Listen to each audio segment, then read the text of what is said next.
What's going on, everyone? Jeremy here from MTG headquarters, and I thought as a little different kind of video, seeing as though we're kind of in the lull between Amonkhet spoilers and when the new set will drop on April 28th, I thought I would share a little memory with you. And one I would love for you to participate in down in the comment section down below as well. What I would like to know is, what are your 5 most memorable Magic cards? Now, I've been playing Magic the Gathering for a long time. I started in Revised. I came in, I quit for a little bit, I came back, I quit for a little bit, and so I have a lot of memories about, of course, Magic the Gathering. And so I want to start out with kind of my most recent, most memorable card and work back to the cards that I remember from being a kid. When I started playing Magic, I was what? Came out in 93, 94, 95. Maybe I was like 12 or 13? 14 maybe? 12 or 13 or 14. I'm about the same age as a lot of you, but I still remember the impact a lot of cards had on me. So let's start with my 5th most memorable, and that is Gray Merchant of Asphodel. Now, for those of you that weren't around during Theros Black Standard, Devotion was a thing. And I had never really bothered to play Standard. My free time is so hectic and my funds are limited. And so I don't always play Standard when it's out there. This was the first time that I fully committed to playing the Standard format, and this was a part of my Mono Black Devotion deck. This was, in a way, a finisher. You played Gray Merchants, you played things like Desecration Demon, all sorts of other fun things, enchantment to draw cards, Underworld Connections, I think something like that. And I had a lot of fun with that Standard. I don't know why, like, I don't necessarily care for Standard as much these days, but Gray Merchant always stuck with me. I remember, you know, I had those mythical drafts where you would get maybe 2 or even 3 of them in a draft and just have insane fun times drafting.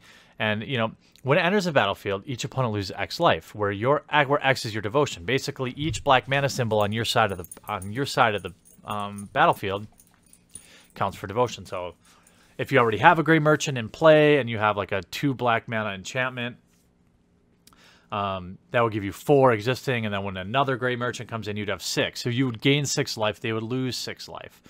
That deck had a lot of devotion you build up, so you could have huge 10-point life swings. So you could stay alive by gaining life and slowly drain them out. The second card, which is actually more memorable, it found its way into this deck, actually, but I remember it for a different reason, and that's Pack Rat.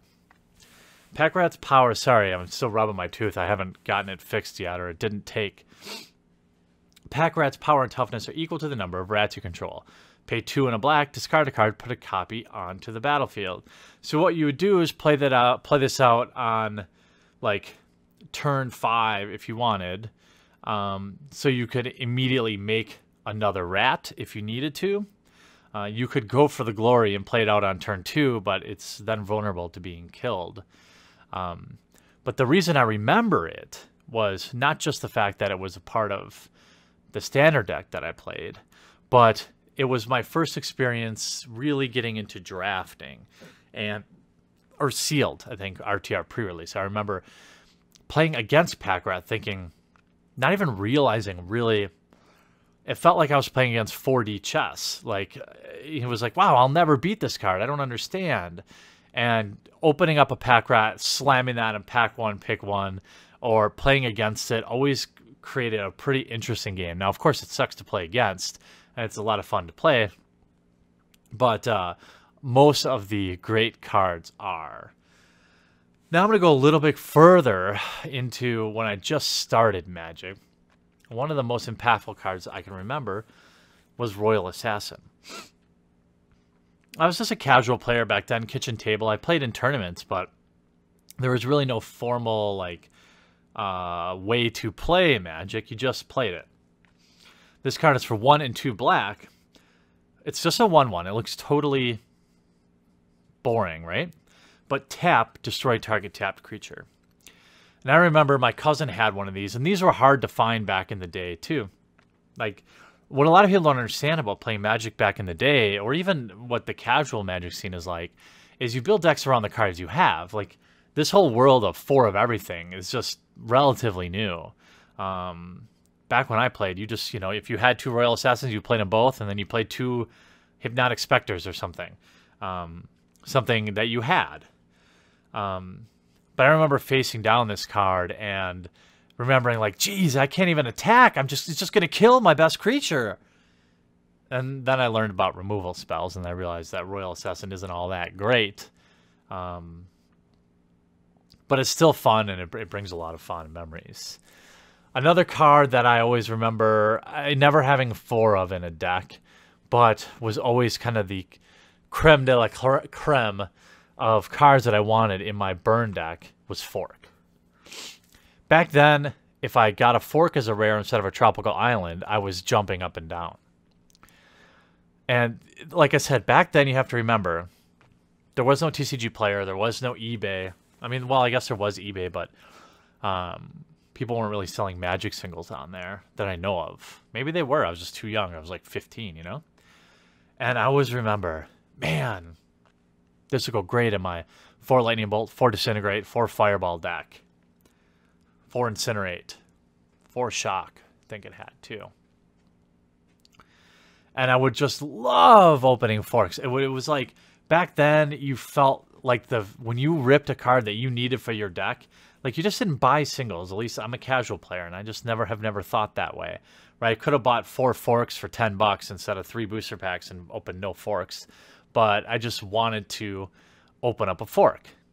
And the few times I did, I was always like, yes! All right, now the card that I never had, I think I always coveted it. Always. I don't think I've ever even owned a copy. I'm almost certain I never have. But it was the dream for my mono red burn deck. Of little 14, 15-year-old Jeremy's mono red burn deck. And that was, probably no one will guess, Gauntlet of Might. 4 mana artifact, all red creatures gain +1/+1, and all mountains provide an extra red mana. Now, I didn't really care about the creature effect. What I cared was, it let me, instead of casting a 4 damage fireball, I could cast an 8 damage one. Instead of a 5 damage in Disintegrate, I could cast a 10 damage one.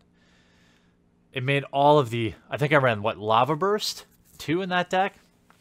So it made the dream of all those burn spells incredible. And the first tournament I ever won, I remember the guy I played had Power 9, and he actually had a Gauntlet of Might that he played. I think he played Goblins, if I remember right. What would be like the Legacy Goblins now? I don't know. This is back, like I said, revised Ice Age time. And I remember him handily beating me in 2 games, of course. But I remember he let me take first place. And I'll always remember, like, Gauntlet of Might and that day. He just conceded to me, let me take the $20 or something so I could put it towards a Gauntlet of Might that I'm sure I never bought. I think I probably bought Revive's booster packs with it. But nonetheless, these are my 5 most memorable Magic cards, and I really look forward to hearing your 5 most memorable Magic cards in the comment section down below. If you like this video, before you leave, make sure you click that thumbs up button. It means a lot to me, and it'll let me know you made it to the end and you appreciate the hard work. I hope you enjoyed this video, and we'll talk to you again real soon.